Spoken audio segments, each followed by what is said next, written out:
Perfect. All right. Okay, well, we're going to make a start now.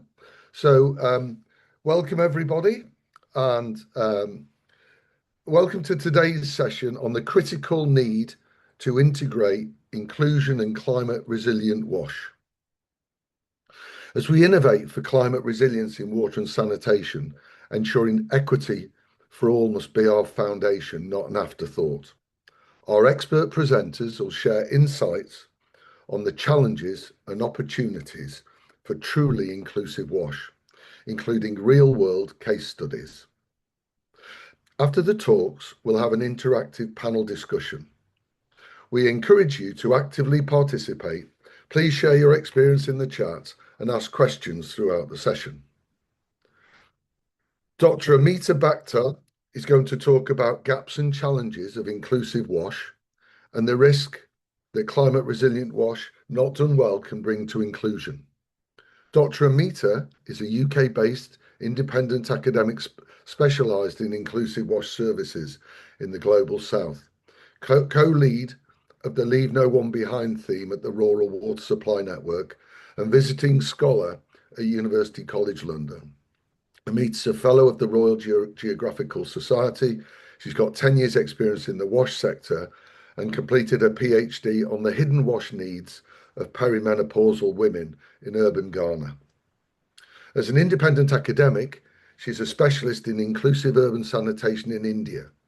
She's recently completed field research relating to the experiences of women sanitation workers in Bhubaneswar and Cuttack in Odisha, and has previously explored the need for water for menstrual health and hygiene in shared toilets in urban India. Professor Barbara Evans is covering impacts and drivers of resilient wash. A chartered engineer with a second degree in development economics, Professor Barbara Evans holds the chair in public health engineering in the School of Civil Engineering at the University of Leeds. She works on sanitation, hygiene and water services in the Global South, with a particular focus on urban sanitation in cities and towns. Professor Evans' career spans 30 years. She worked as a consultant and at the World Bank for over 20 years before joining the university in 2009, and has lived and worked in South and East Asia, Africa and Latin America. Paola Morcillo will share opportunities that climate resilient wash can bring to inclusion. Paola is a water professional specialising in climate resilience. She manages C40's urban flooding network and is a trustee for the Frank Water charity. She combines her water and sanitation knowledge with experience in stakeholder engagement and gender equality and social inclusion. Paola's work has been focused on supporting international development clients and partners such as governments, NGOs, UN agencies and development banks to build climate resilient communities. Pravina Sridhari is sharing Frank Water projects that show how to bring climate resilient wash into practice. Pravina is an environmental engineer and policy strategist with over 20 years experience in sustainable soil and water systems. She leads system strengthening programs at Frank Water, improving access to safe drinking water and sanitation in the remote communities where Frank works. Currently, she serves as Chief Science and Policy Officer for the global Save Soil movement, guiding policy advocacy with governments worldwide. Pravina is a regular speaker at high-level international forums, including the UNFCCC, COPS, UNCCD, and Global Wash platforms. So we'll start with Amita. Over to you. Thanks, Fox. Thanks everybody for coming to the session today. I'm going to talk a bit about inclusive wash, and I'm not going to regurgitate what we've already because we've been talking about inclusive wash for many, many years. But what I do want to highlight is where some of the gaps remain and some of the implications that this has for climate resilient sanitation and water. Next slide, please.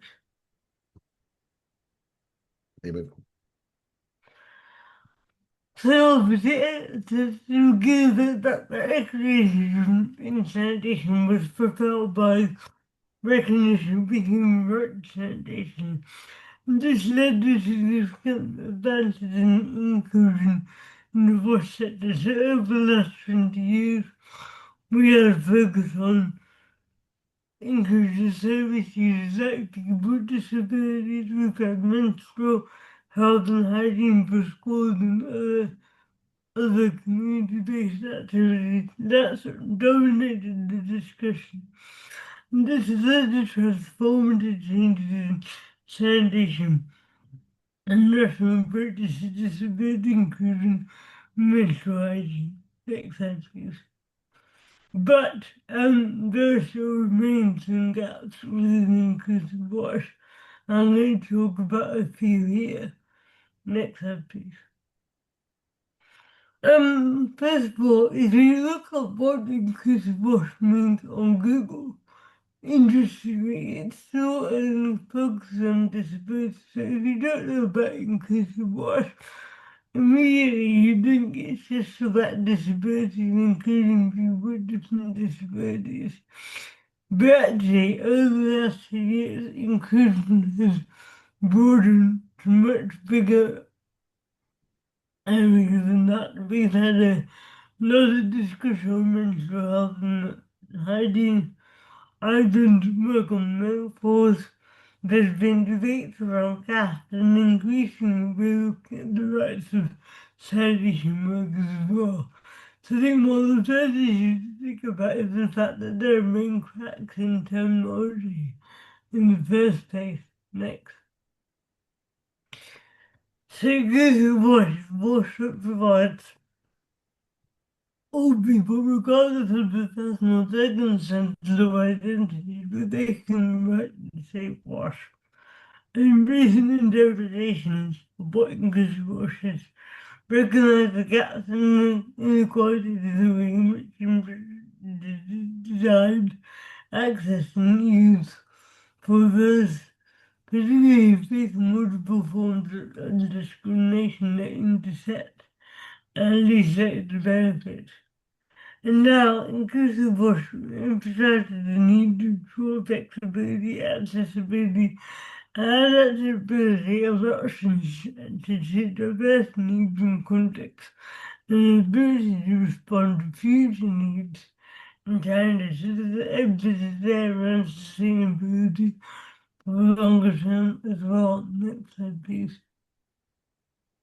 But despite all this inclusion is still not mainstream.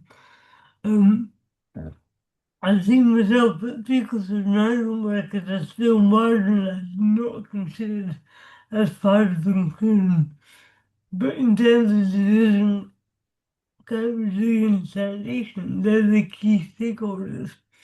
Without them, we can't achieve climate resilient sanitation full stop, but they face many challenges that are going to be exacerbated by climate change, say heat, stress, working outside, occupational hazards, impact on their health, and then inadequate access to PPE, which is often uncomfortable as the greatest. But aside from the work aspect, it's much broader than that. And the issues around poor housing conditions and limited access to security as well. So, yeah, there's lots of issues to consider here for sanitation workers. Next slide, please. But currently, sanitation done badly can be bad for inclusion, as I explain here. So if you look at example on the next slide, if we go to Bangladesh, for example, a currently area might be built on stilts, as has been done in Congo. The water can pass underneath the toilet if it's fitted, particularly in low-lying areas. So that means that the toilet remains functional even if there's flooding, which is more likely to happen as a result of climate change. But, next slide please. It comes at a big cost. So obviously, if you put your toilet on stilts, disabled users can't access the stream. At the same time, if we make level access products, then during these floods, the roads and the handwashing facilities become inaccessible because the toilet then gets flooded. And it's a very difficult balance to make, so for this we need some urgent innovation to ensure climate resilience and inclusion at the same time. So this is a really key part of the climate resilient inclusive wash moving forward. Next, please. Below the gaps in shared sanitation infrastructure, as cities expand regionalization, we've got more informal settlement increasing because of climate change displacement, people moving towards cities. As cities expand, more people become reliant on shared toilets due to lack of space. However, at the same time, water security can become a challenge for sanitation in the face of climate change, and this particularly impacts the poorest, marine garden conditions of India, where a lack of access to water can hinder NHM menstrual administration behavior and prevent those who menstruate from using the toilet to change more and wash products. So if there's no water in the facility, that makes it harder for women and girls to, to clean themselves and their products in shared facilities. So then it becomes a threat to MHM. So we can see how climate change impacts individuals here as well. Next slide, please. There's other financial costs to think about. So in Jakarta, the rising cost of climate resilience sanitation is making access difficult in informal settlements. And there's also a lack of equitable access for poorer households, which means that you risk excluding the most vulnerable even further. Next slide, please. And there needs to be a shift, I think, from discussions of inclusion in sanitation leadership from not just about rights to sanitation, but also rights in sanitation. In the sanitation sector, in particular for sanitation workers, the currently inclusive sanitation needs to ensure that the rights of all sanitation workers are included and that they're protected and provided for mitigation against the impact of climate change. But it's much, much bigger than the occupation. It's also about the realization for these workers of basic rights to wash themselves, their health, and their housing, which will be increasingly compromised due to climate change. So who they are, what they do, where they live, what impact they experience moving forward as we go through a changing climate. Next slide, please. So inclusive what must include sanitation workers as equally as users. They're human beings with the same rights and needs as users. I think there's often a discrepancy in dividing the two. Actually recognizing these workers as people. We recognize that they use toilets as well, they need wash as well. So actually recognizing their right as human beings is actually critical. Moving forward, next slide please. So what are the key takeaways? Cracks still remain in definitions of inclusive wash. Climate installation dramatically can actually lead to exclusion. Clear understanding of inclusion is incorporating sanitation workers' rights and sanitation design as default at the heart of climate resilience solutions. Sanitation is needed in a bringing definition of inclusion for the wash sector. Going back to an earlier slide, I was quite surprised to see that Yeah, the first result on Google is about disability inclusion in terms of wash, and we need to address that quickly. So to break that debate, even though we talk about lots of groups for the last 10, 20 years, that definition needs to be addressed urgently as well. Next slide, please. Action is needed to look at the sanitation workers' rights and sanitation design. And inclusion needs to be at the center of climate resilience solutions to sanitation service delivery. Thank you very much, Amita. Thank Some, you. some wise words there. Thank you very much. And that's a great start and sets the context for our next speaker. So, Barbara, I think you're next. Yeah, thanks, Mark, and thanks, Amita, for that. We'll just crack straight on. Thanks, Paula. So I wanted to talk a little bit about the impacts of WASH failures. Can you go to the next slide, please, Paula? Thank you.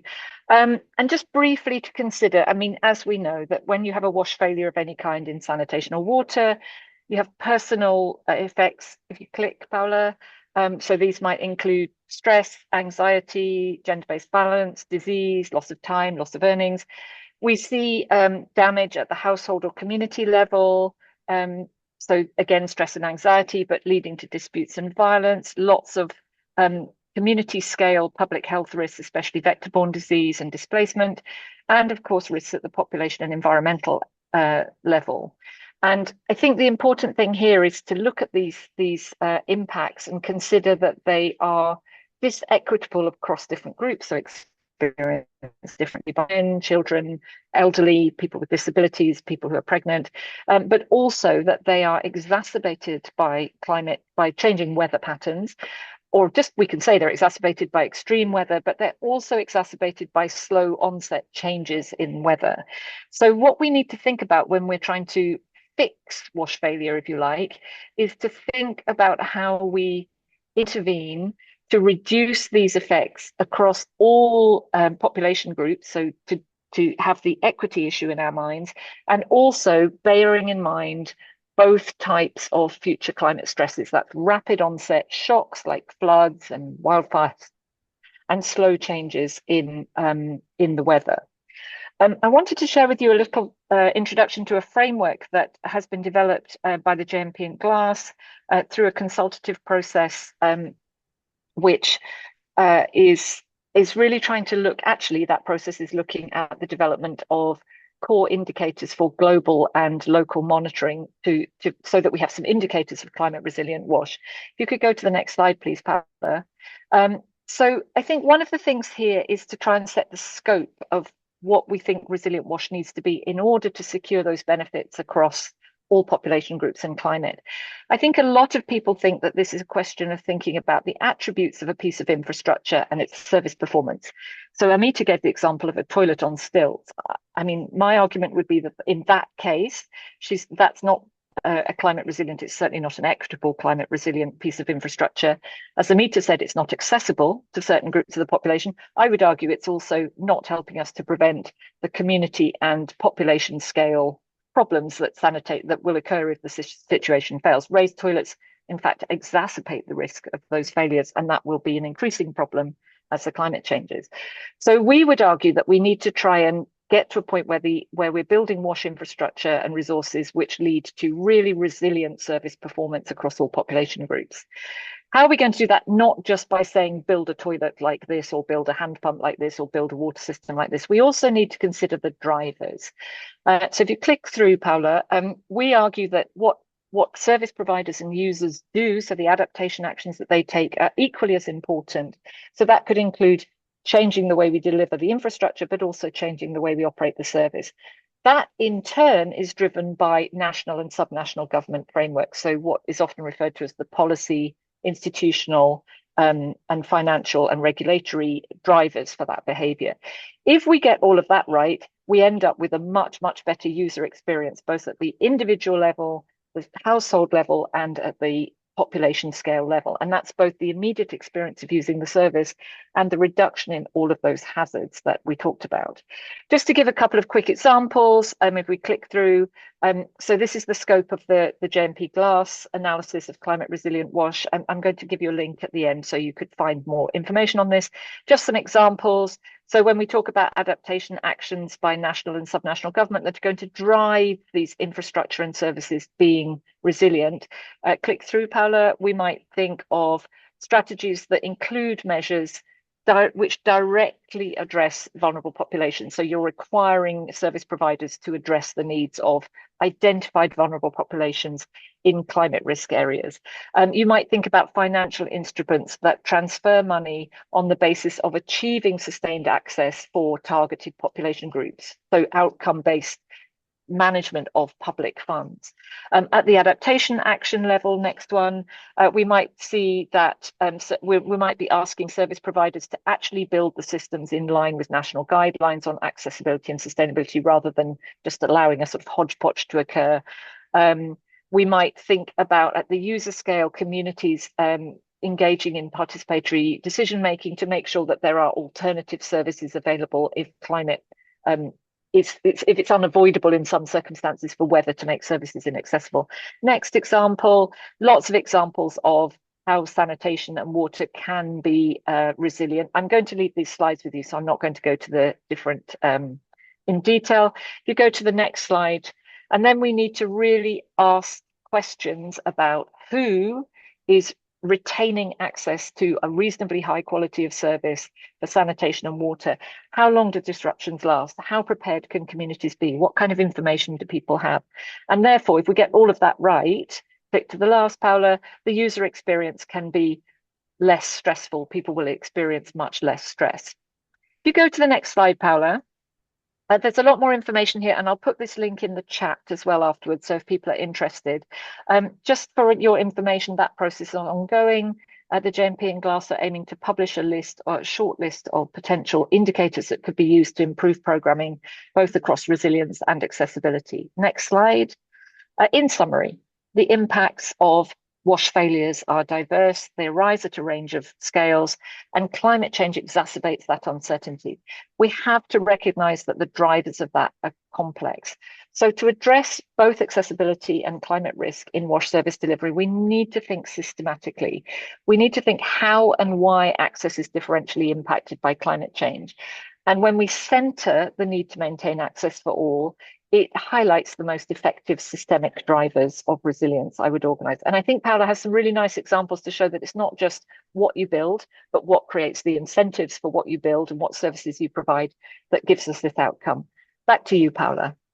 Thank you. So that's a perfect segue for Paula. If anybody would like a PDF copy of the slides to follow, feel free to put your email in the chat and we'll try and ensure that you get a copy. But over to you, Paula.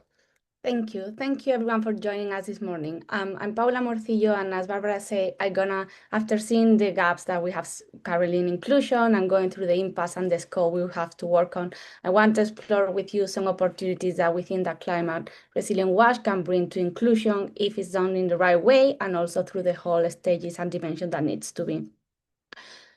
So I'm going to start by saying that something that we have seen is that climate resilient WASH can bring a bigger focus to informal settlement and marginalized communities. And this is so because informal settlements and poorer neighborhoods tend to be more exposed to climate risks. They tend to be located at the front line of climate impacts, and they also tend to be underserved by water and sanitation systems, and also or not served at all. And this combination can make them a priority of action. So if we imagine a city that is trying to implement their actions in the climate action plan, and they are going to look at the risk assessment on the city, and they're going to identify the areas they need to work on well. And very likely we're going to find that those areas that are like the floodplains and in the risky areas are like informal settlements. When we have a flood, for example, and an informal settlement is affected, it's not only affecting, putting at risk the life of the people in the informal settlement or the assets, but at the city level, if that community is not served and it doesn't have a sanitation system, it's also going to pose a public health risk, and that's a public health risk for the wide city. And that can also prompt cities to then actually take action. And we have seen cities really considering informal settings in different case studies. I'm going to talk a little about Cape Town, that when we're preparing our shared water future, their strategy on water resilience for the city, they recognize informal settlements as a key area of action. And they created a dedicated branch within the Water and Sanitation Department to really work with informal settlements, recognizing and acknowledging the complexity of serving these areas. And they deployed flood-resilient toilets. And this was a step that it may not have been driven particularly by like inclusion, but from climate resilience. But again, it cannot provide that access to sanitation to the most marginalized. And I continue with the case of Cape Town. What they did was complement their sewer system with container-based toilets, because in informal settlement, they realized they couldn't just expand their sewer system, and they have to look for other solutions. It wasn't a perfect solution at the time, and they gathered feedback from users, and they realized that the toilets they were using, they were not that robust, and the service provider were not providing the service at the quality that the community deserve. What they did was develop standards to ensure that services were at the right quality. And that's really important, because what we have seen here is that having to think about climate resilient approaches is forcing us to think outside the box and move beyond traditional solutions, because usually we'll say sewer solution is the gold standard, and other things like on-site sanitation is really like the second option. But now we are seeing that they are coming as a recognized fit for purpose solution, and this is allowing us to serve communities that we couldn't serve before. And the fact that the City of Cape Town develop standards to actually ensure that that service was provided in the right way is a big step, because it's telling us it's not a temporary fix. We are recognizing this technology as something that works, that is resilient, and that serves the community, and we want to implement it at the level that our community deserves. And this moving away from sewer system onto on-site sanitation and decentralized system, it hasn't only happened in Cape Town, it also has happened in Lusaka.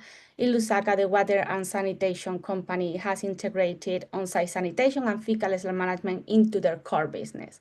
And with Bring it now, it's their problem. And they have an established dedicated unit that now collaborates with private partners in the city to expand their coverage and be able to serve more city. And they are also revisiting their toilet design, so they are making them more climate resilient, and they are also making them more easy to empty, because as I say, now it's actually their problem. So they have to look at this in the holistic approach. And this is a huge opportunity to really solve one of the gaps that Amita mentioned, that it's the sanitation workers, that as she has explained, they usually work in poor conditions, in not dignified conditions, and they work in informality. So here we have the fecal management service and the workers as a key element of climate resilient sanitation. And by having utilities and cities recognizing them, we have an opportunity of formalizing the way they work and providing the right standards for service provision and the right standard for infrastructure that allow them to work in a better conditions and in a safer conditions. And for this, it's essential that the utilities and the municipalities work with the private sector and with the already informal providers established to get them to formality. And the last thing that I wanted to highlight is that we kind of have seen through my slides that climate resilient WASH is also opening new markets and enhancing job creation. For example, if we think about all the informal workers that are now to be professionalized, that's going to create more jobs. And then we are also starting to see a lot of circular economy on sanitation systems. So we have like wastewater being treated to reuse, and then fecal sludge being treated to byproducts being marketed. And that's opening new markets. And we need to think about those new markets and how we create jobs that are inclusive and regulated and are fair and empower local economies. And we have good examples on that in a lot of places. For example, I wanted to highlight the soil organization in Haiti, that they offer container-based sanitation solutions, and they then take the waste and treat it into compost, and they sell it for agriculture and reforestation. And they do this by hiring people locally. They train the people that they serve into different type of jobs, not only on toilets, but also on the communications teams, on the marketing teams, raise awareness teams, and they provide jobs. And they also promote female recruitment to the point that they have 60% of the leadership position covered by women. So what I really wanted to do with these slides is really highlight that climate resilience really offers a door to inclusion, but only if we walk through it intentionally. We have the opportunity that invest in climate resilient wash, that we have the opportunity to addressing long-standing inclusion gaps, but it's not going to happen by default. We need to be intentional, because right now what we are seeing also with Amita's sample, that what we call climate resilient wash is not necessarily including everyone. So inclusion must be embedded in every state of the sanitation chain or the wash chain, and it may not mean, as Barbara has highlighted, just changes in the infrastructure, but also in policies, regulation, mandates, coordination, and so on. Thanks very much. So we've now had Amita sort of setting the scene, Barbara picking up on that, and Paola expanding from a different perspective, giving us some examples. We've now got Pravina, who's going to share with us some examples through her experience at Frank. So over to you, Pravina. Thank you. Thank you, Mark.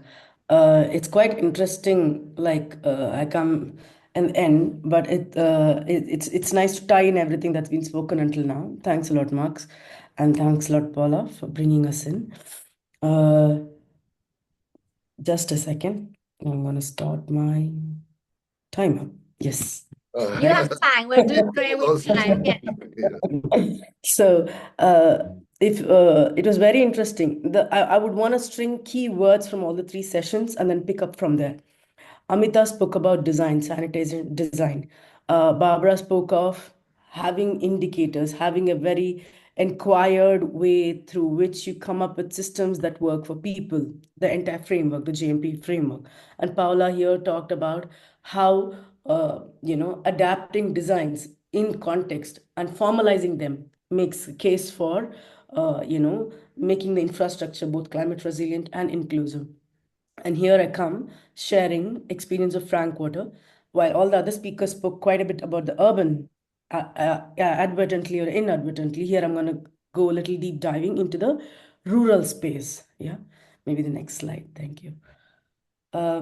We at Frank Water, we've been working for over almost 20 years. I don't know how many of you attended our founder speaking 2 days ago, Katie. And then we worked with around 789 communities, and we have reached over more than 500,000 people in our work. And the idea of our working, like there are enough number of charities who work in drinking water and sanitation, including the big stalwarts like WaterAid and others. But Frank, as a small niche charity, what we do is we kind of work in those areas where most people cannot work. That means marginalized. That means we try to work where the governments cannot get in because of whatever their governments are usually elephants. So they're not agile to kind of, agile and nimble to be able to work in very unique situations. So large charities. So we work with communities which are marginalized. We work with communities that are difficult to reach, and per capita service provision is way higher than what is usually allowed by regulations and policies, right? That's Frank Water. Next slide, please. Thanks.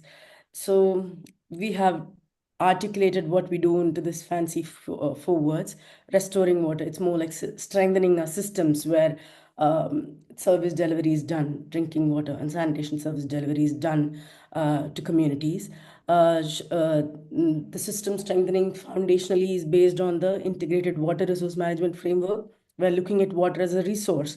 A single resource is looked at, and sanitation and other aspects are looked at from a point of view of people, their behavior. How do you kind of have systems that are in sync with behavior? How do you kind of help them change their behavior so that whatever clean water provision is done, it actually serves the purpose rather than people falling sick because of bad sanitation habits. I'm oversimplifying here. It has more to it than what I'm just saying. and sharing water. Like this particular initiative is very unique because we've been working with Apple and few other corporates where we're trying to say that as corporations, you need water for your industrial operations, but you tend to impact communities adversely. How do you kind of take them into your consideration? How do you come up with solutions so that the communities that are in the periphery, beyond the boundaries of your company exist, can still have access to clean drinking water and sanitation? Planning water, like with you just saw that we have 19 years of experience. Given this 19 years of experience, there's quite a bit that we have learned. And many a times what we have seen is that all of us, we love reinventing the wheel and thinking that they are the first ones to have found something out.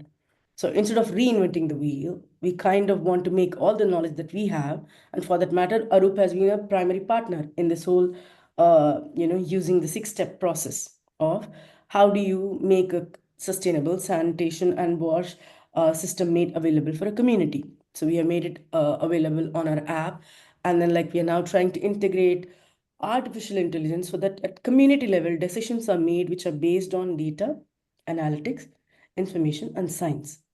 And then Action for Water is our outreach to larger communities who might have already got clean access to drinking water and sanitation, but they can participate in understanding what it means to have access to drinking water and sanitation. We work with schools and few other institutions in the UK. So that's our work with this. The foundation block of this pyramid that is Frank Water is IWRM, and our approach, which is strengthening an existing system rather than wanting to just put in a tank, slap our logo on saying that, yeah, we did that. We don't care if our logos are there or not, as long as the service delivery is there, and then it is there even after we have left 5 years from then. Next slide, please. Coming to this larger theme of this particular conversation that is to do with drinking water sanitation access, there are two case studies. One is the work that we do in the Himalayan regions. These are remote villages in the Himalayas. And right now, as we speak, there has been so many floods that most of the basic infrastructure is washed out in most of the Himalayan states.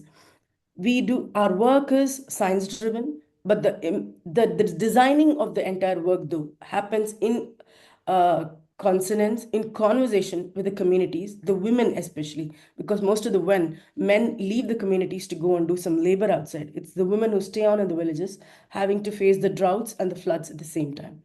And in the process of designing the programs together, the design element ensures that it takes into consideration need of the most vulnerable, the elderly, the children, the people, some of them who are also disabled. And in many ways, these conversations ensure that the deep insight of what are the difficulties people feel are taken into consideration. That's the Himalayan story. Next one, please.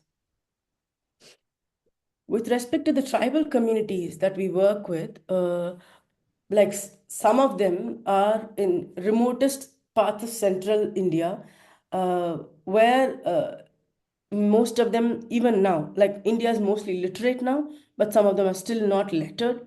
And then they kind of struggle with basic requirements, including MHM that Amita was talking about, right? Here, there exist government programs, there exists money to serve these communities, but the communities do not know how to access them. The role that we play here in these villages is primarily of that of awareness and education on existing resources available to address their woes of wash. At the same time, we bring in the knowledge that makes these systems sustainable, access to knowledge, and not just having access to knowledge, also building the capabilities of the people in these communities in such a manner that they're eventually able to operate and maintain these systems in collaboration with the local governance systems. So that's the overall Frank Water story. Over to you, Paula. Thank you. So thanks very much, Pravina. I thought that was brilliant that we could then get a few examples between you and Paula that have gone around the world. Barbara, are you still with us? I am still with you for, oh, sorry. I'm with you briefly. Yes, I do apologize. I have to step out a little early, but I'm here at the moment. I just wondered, do you have an example of maybe a city case where the sanitation system became a bit more resilient without really needing to change the infrastructure? Anything you could share? Ah, that's a good question. Yes, let me have a quick think. Well, I'm just going to use one very historical example for a moment, which is not about not using infrastructure. It's actually about the importance of infrastructure. I think in some cases we have to grasp the nettle and accept that, resilient systems are often, I think there's a narrative that that people can always help themselves. And I absolutely recognize Pravina's context. But I think particularly for people living in much more dense urban places, we have to recognize that self-organization is exceedingly challenging. And the efficient management of particularly sanitation is really a job, I would argue, for government. I think that's also really important because we can extract a reasonable amount of value from sanitation through with energy and nutrients if we want to. And that's all, I would argue, best done in a systemic way. So we heard from Paolo about soil. That's a system approach where you're kind of looking at the whole system. But even if you look at like very, what we think of as almost sometimes big, bad, centralized sanitation. If you look at what happened in the UK in the mid 19th century, that was a moment where local governments were allowed by law for the first time to borrow money to invest in system scale infrastructure that would enable them to remove all the crap from places where people lived, and in fact, at the beginning, process it and extract the value for agricultural reuse. That couldn't have been organized except at that state level, and it had to be done through a financial instrument, which was in the UK was a municipal bond. People often say this stuff is too expensive. I would argue it's too important not to spend the money. I also don't think it's that expensive. In terms of cities just doing things better, many years ago, I mean, I would think about 20 years ago, I recall that in Etequini, one of the things that used to happen, which I really appreciated, was that the managers of the water company would get together 3 times a year and look at all of the satellite imagery, the most up-to-date satellite imagery of the city. And it enabled them to have a look at where the new settlements were rising up, where some settlements, because as Pravina said, and I think Paula, you mentioned it, that populations are quite often quite dynamic in these very sort of rapidly changing cities. And so they were able to look at that, and they were also able to look at areas which had been affected by flooding, for example. And they used that information to quite dynamically decide where would they provide what we might think of as temporary solutions, but solutions which are not infrastructure heavy, like CBSA being an option that we have now, and other places where they would say, look, these communities look pretty settled. This area is an area which isn't, it is a tenable piece of land. It's a place where people can stay. So maybe we need to start thinking about extending the formal infrastructure network to those areas. So for me, I think particularly at the sort of service provider level, it's hugely about planning, but really active planning, not 20-year. I mean, 20-year planning really matters, but also dynamically planning. And I think that touches on another thing, of course, which is that we can't solve these problems, particularly in the more urbanized or urban places, if we don't consider drainage and solid waste management and housing policy alongside sanitation and water policy. I wish we could get to a point where it'd be possible to say there's enough confidence in particularly low-income communities that we would be able to say, look, this part of the city, we will never be able to provide resilient services. So you really can't live there. You can't live in the bed of this river. But if there would be enough trust, you could then co-develop housing solutions that would be more resilient. So I think that kind of, dynamic active planning is what we're looking for. So and that's quite a good segue, I think, because we've had a great question from Opposith Mang on what are the key policy gaps we see in integrating inclusivity and climate resilience in WASH at sort of national and local levels. And I wonder whether, Amita, you could tackle that from a local level. And I wonder whether Barbara, Pravina, and Paula, whether you could be just thinking about that from your own specific context. But Amita, where do you think the gaps are at a local level? I think that would, because I think that's where you've got real deep expertise. Yes, I think what definitely local with the inclusion has been well discussed over the 10, 20 years. There's so much literature on all the things that I mentioned at the start of the presentation around disability and gender inclusion and so the research is there. But the local level policies, the local level action to integrate these things isn't. There's guidelines on disability inclusion, there's guidelines on menstrual health, there's guidelines on inclusive sanitation. But when you look at local policies, there's guidelines that just don't translate on the ground at local level. And that's really the gap, but we've got the research, we've got the knowledge, but we haven't got the local implementation. And I wonder if that's about more than just capacity building and more than just training, but also the actual training should be debated so that people have a renewed understanding of what sanitation is by default. I think this could be quite a radical idea where we actually say that sanitation should be inclusive by default. That's a very radical idea, but I think unless we get to that stage where these things are not adult, unless these things are still seen as adult, they can't be implemented at local level. I agree. So there's something about that sort of it. It's not just a mindset change about local level action and bringing it all together. We also need something in the whole approach that's brought in. I wonder whether maybe Paula or Barbara or Pravina, does one of you want to just put up and just share any policy gaps you see? Barbara, whilst we've still. Well, we still, I don't have to dash just yet. So, Oh, that's fine. Oh, good. Yeah, I think so. It's maybe not quite a policy gap, but I mean, I think one of the problems is that the wash sector is still very projectized. And so a lot of decision making is made in a sort of like, I will plan and deliver this intervention. And I really feel like we would be getting somewhere if we could really situate sanitation and water provision and hygiene support in a sort of mindset, particularly in local and national government and amongst the supporters and the people that bring the money, that it's an ongoing service level function that we should be doing. You know, we need to start thinking about it like we think about, you know, running the education system, running vaccination programs. It's something we have to do all the time, really actively. And I think therefore understanding it as something that we have to create financial structures which are what's the word, sustained and ongoing. There isn't any shortcut, or I'm afraid there's no magic bullet apart from, you know, really grasping the nettle and saying we have to have a reliable stream of funding from either from, well, it comes partly from users paying for a good service where they can, and then a really well structured public sector stream of funding.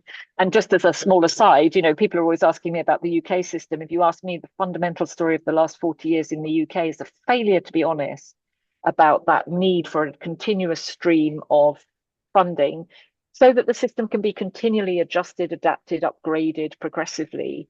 And to me, it's more like a sort of philosophical change of mindset, really, rather than a specific policy change. Particularly if we're going to build greater resilience as we face increasingly deep uncertainty.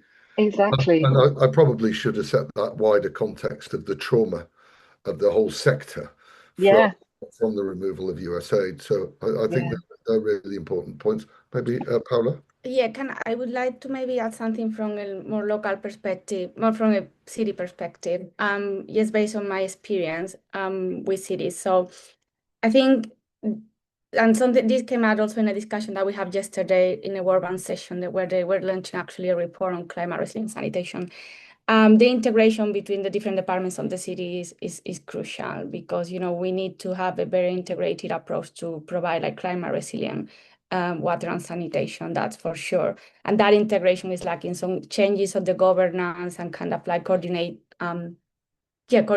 bodies. That would something that they would be really important. And I've seen that already in different cities, like in New Orleans, for example, they started to have like a water board that just meet every month, and they just sit down and say, this is what are our priorities, this is what we want to do, this is what I'm doing in my department, this is what you're doing in your department, because at the end, we need the integration between water, sanitation, drainage, solid waste, like urban planning. It's a lot and it's too much.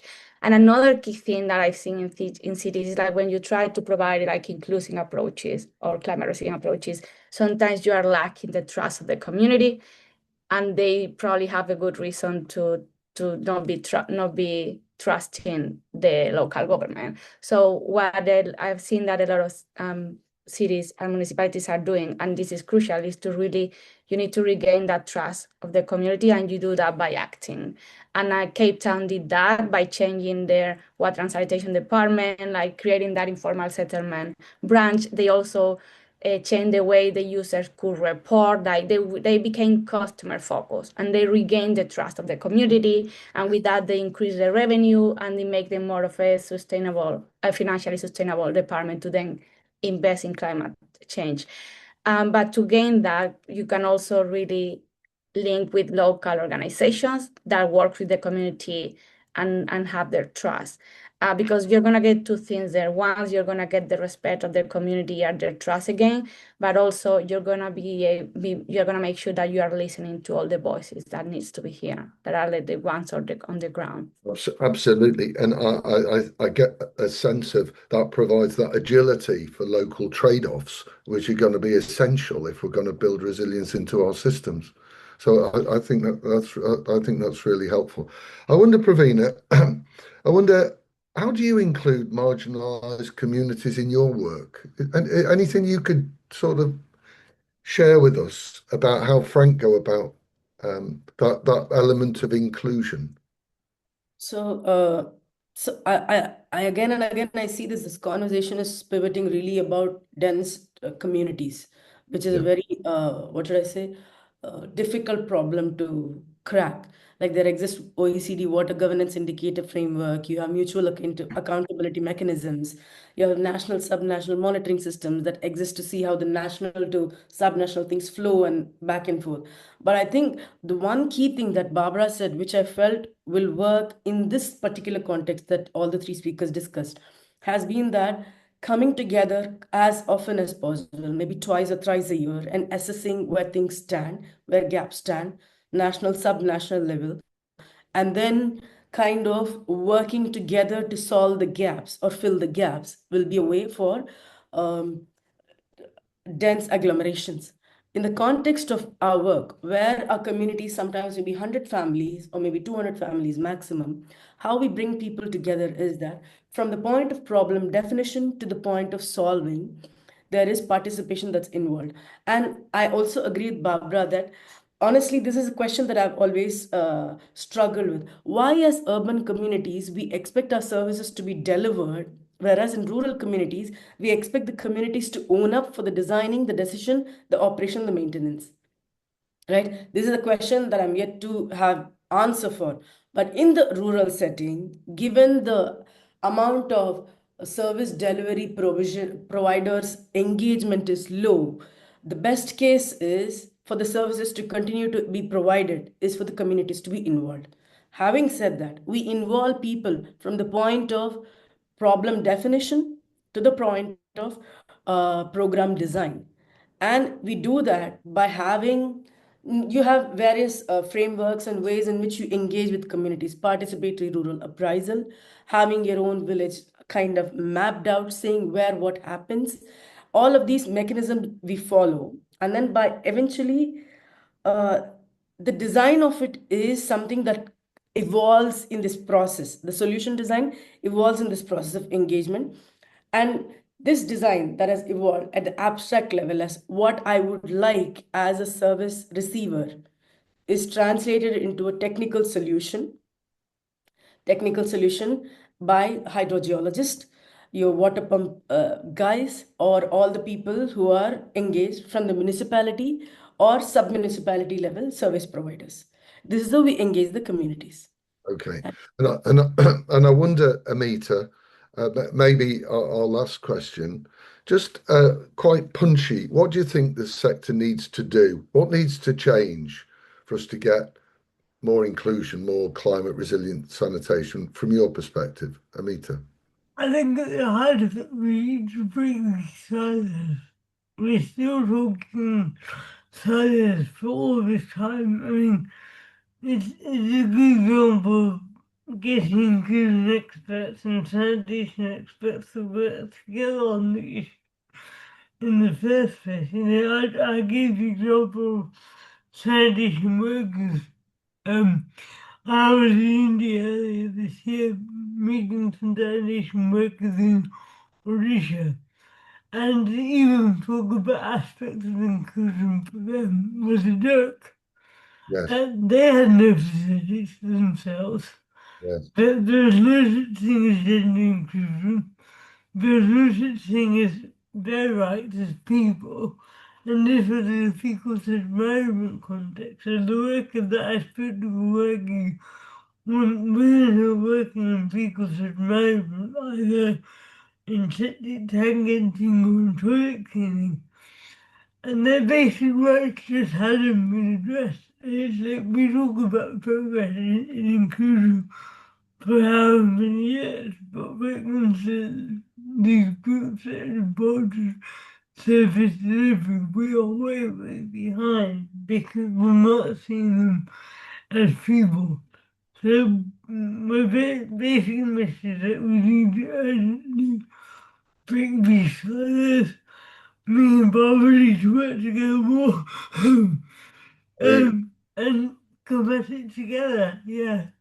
Right. Well, thank you, and thanks everyone for your questions, for providing all your contact details, and for engaging in what's been a really important session. We're working on a paper that we'll present next year at Water Week, but we're working on that collectively.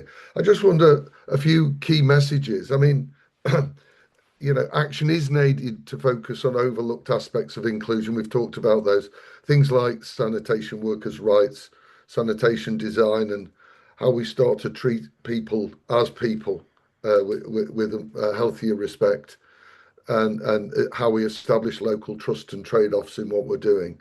I think we need to think systematically to understand the how and the why access is differentially impacted by climate change.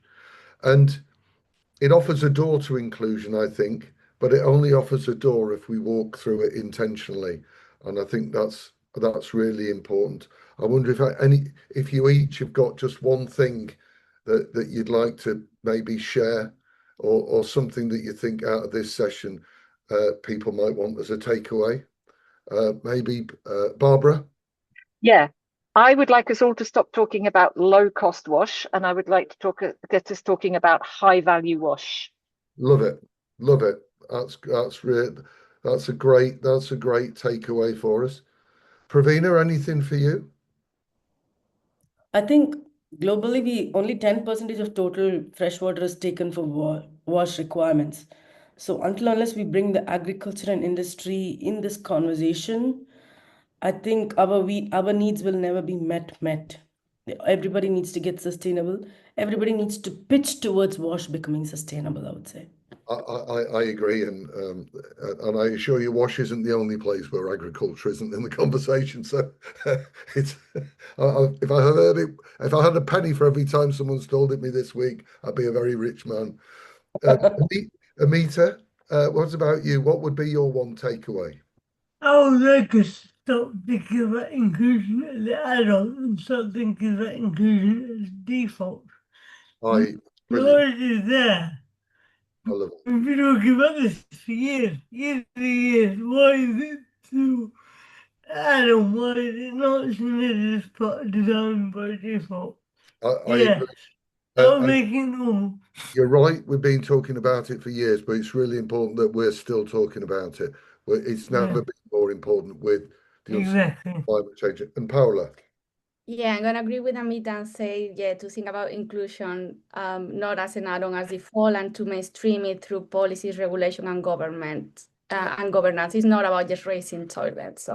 So thanks everybody for your contribution. I think that's been fantastic, and it'll be recorded and in the Water Week archive and knowledge repository. So thanks very much for that, and all the best, and enjoy the rest of the Water Week. Thank you. Thank you. Okay. Thank you.